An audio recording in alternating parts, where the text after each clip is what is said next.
What's up, everybody, and welcome back to Latinaly, the podcast that is untamed, uncensored, and unapologetic. I'm so happy because we launched last Friday, and the response, the support has been overwhelming, humbling, and it's just been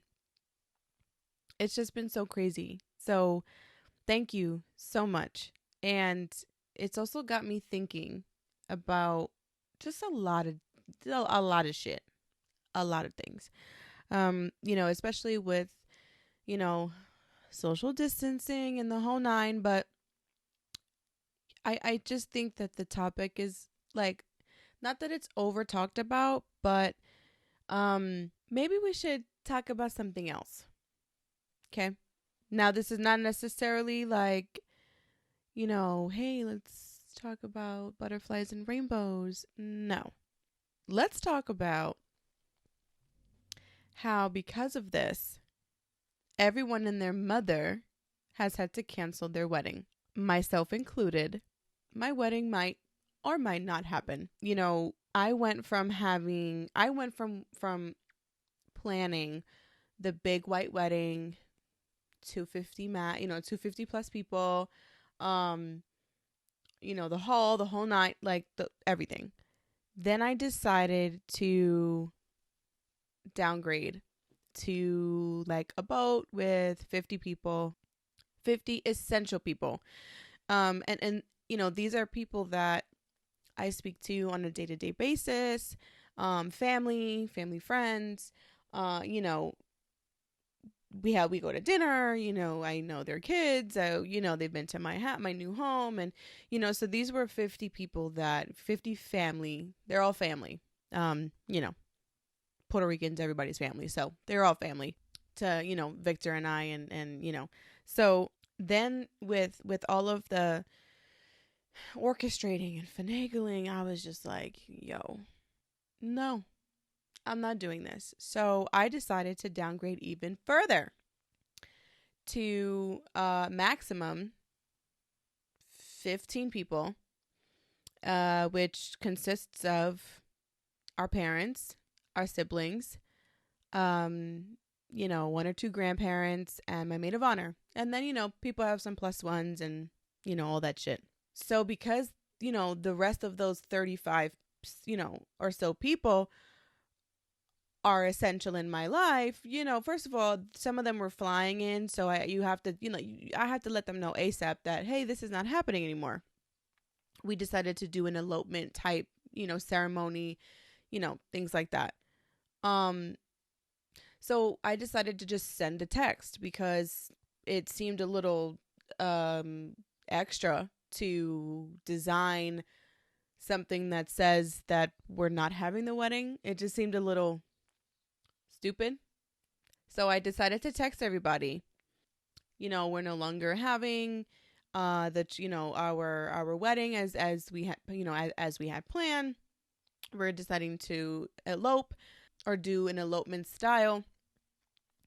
We hope to celebrate with you separately. Love you. Sorry if this caused any inconvenience. Like, we apologize because, like, if people had booked a flight, like, it would, it's just, it was really for those that were really like traveling, to our ceremony, essentially, because, I thought a text would suffice, and it did for the majority of, those that I texted, and the response was, oh, we love you.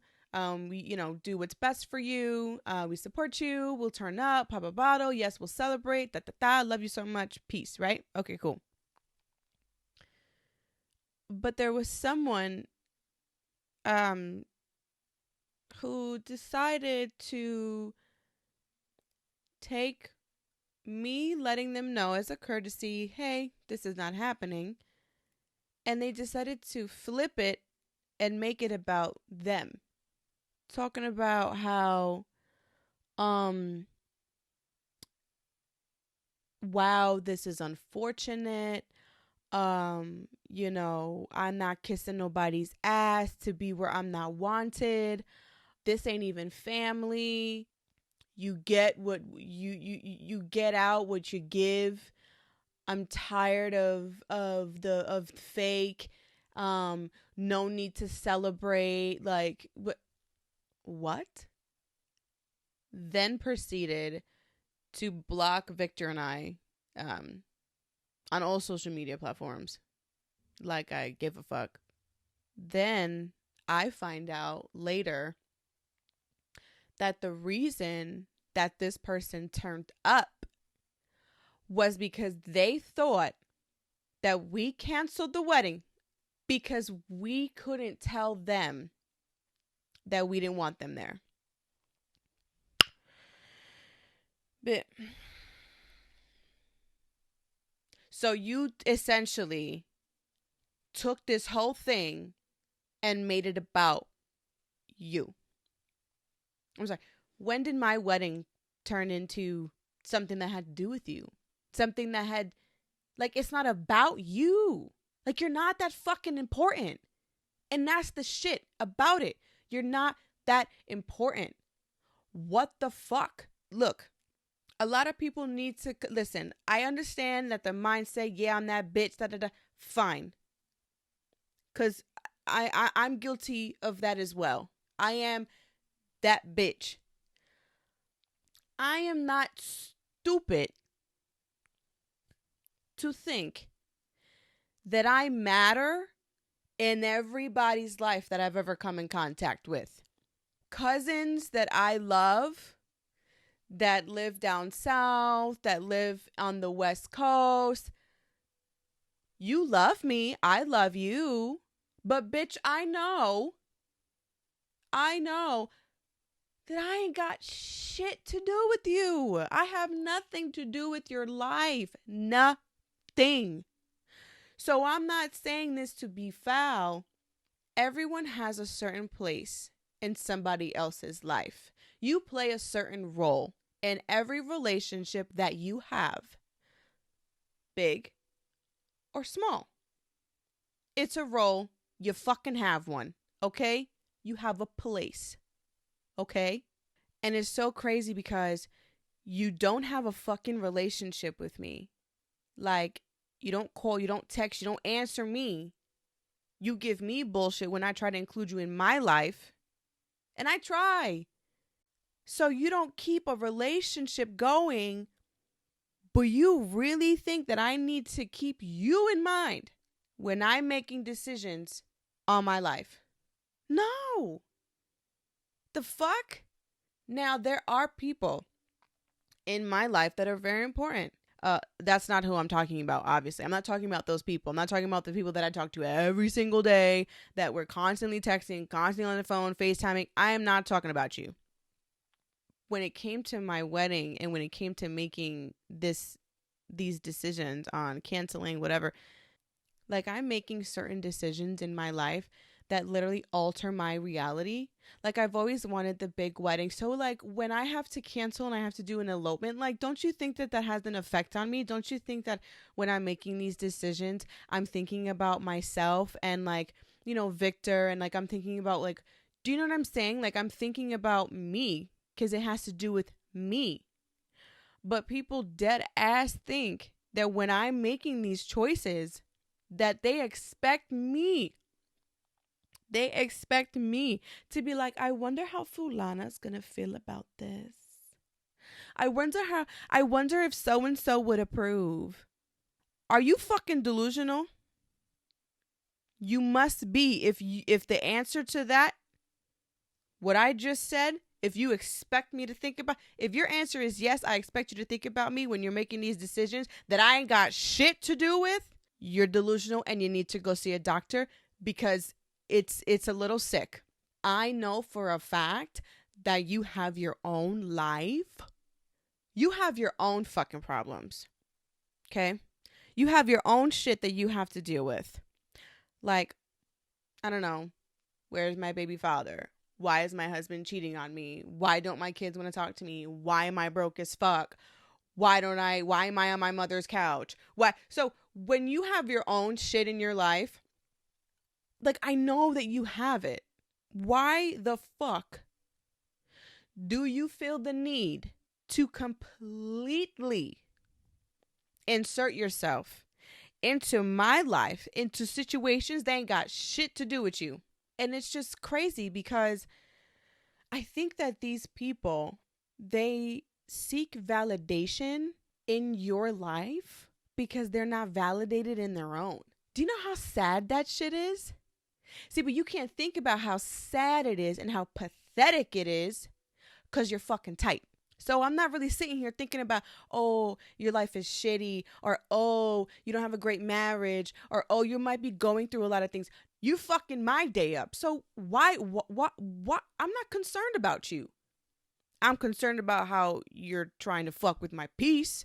Now listen, I'm all about growth. I'm all about not being petty, keeping shit cute, copacetic, rah, rah, rah, all that shit. Okay? That's like my thing. Or that's what I'm trying to make my thing. But sometimes you need to remind people who the fuck you are. Because, bitch, I might be praying to Jesus and I might be trying to get my shit right, but don't poke the bear. So I've decided that when these people act this way, even though I might not be able to cut you off because you might matter to like some other people that I have in my circle, I don't have to tolerate you. No matter who the fuck you are and no matter how old you are. Because for some reason, and I don't know why, but the older people get, the bolder they become. And you believe that you are untouchable. Please stop thinking that way, because you're not. The whole reason that you will get a reality check from me is because you came from a place of maliciousness. You were self-serving. Like that whole shit. Oh, it's because they didn't want me there. The fuck is wrong with you? Are you kidding me?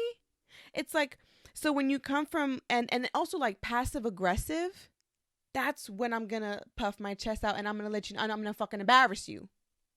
You know what I'm saying? And then because of that situation, you will know what I want you to know. You will see what I want you to see. So whatever fucking position you thought you had, I promise you won't fucking feel that way after this whole thing.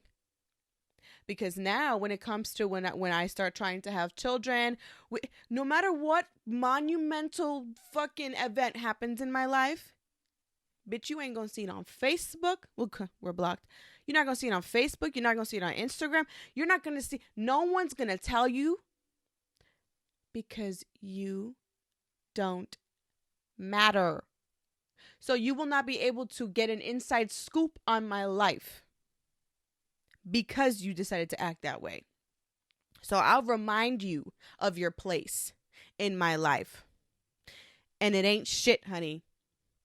With that being said, I have been learning and I have been trying to practice this in my life. And this is not just with this one particular person. I combined like 10 people in this whole fucking thing.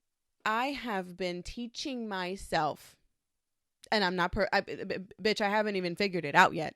I don't even think I'm not even successful at it. I've been doing it in little sprinkles, in little, like it's nothing.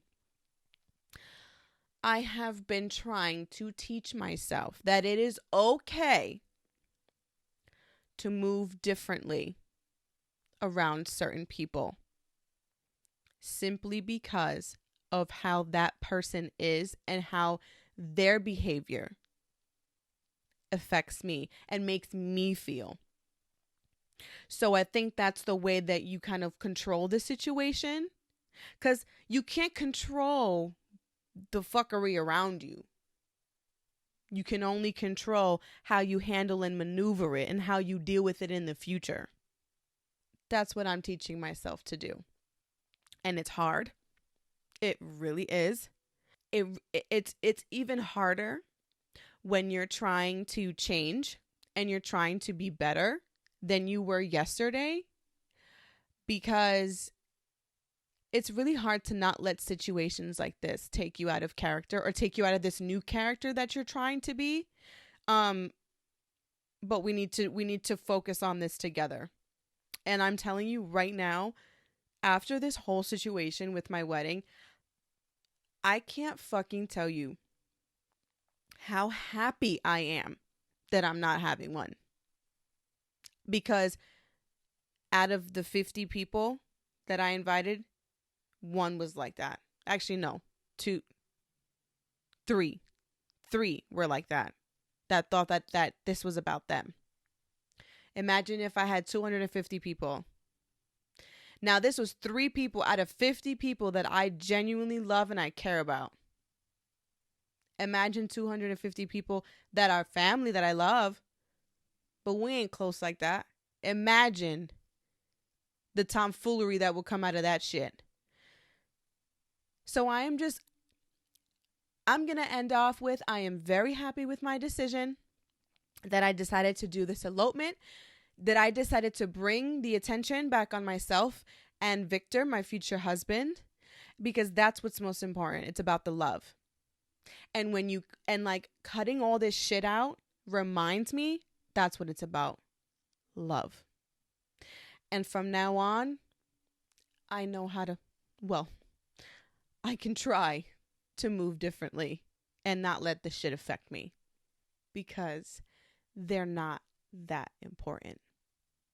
So that's it for today's episode. Thank you so much for tuning in today. I really appreciate you guys, and I hope you come back every single Friday.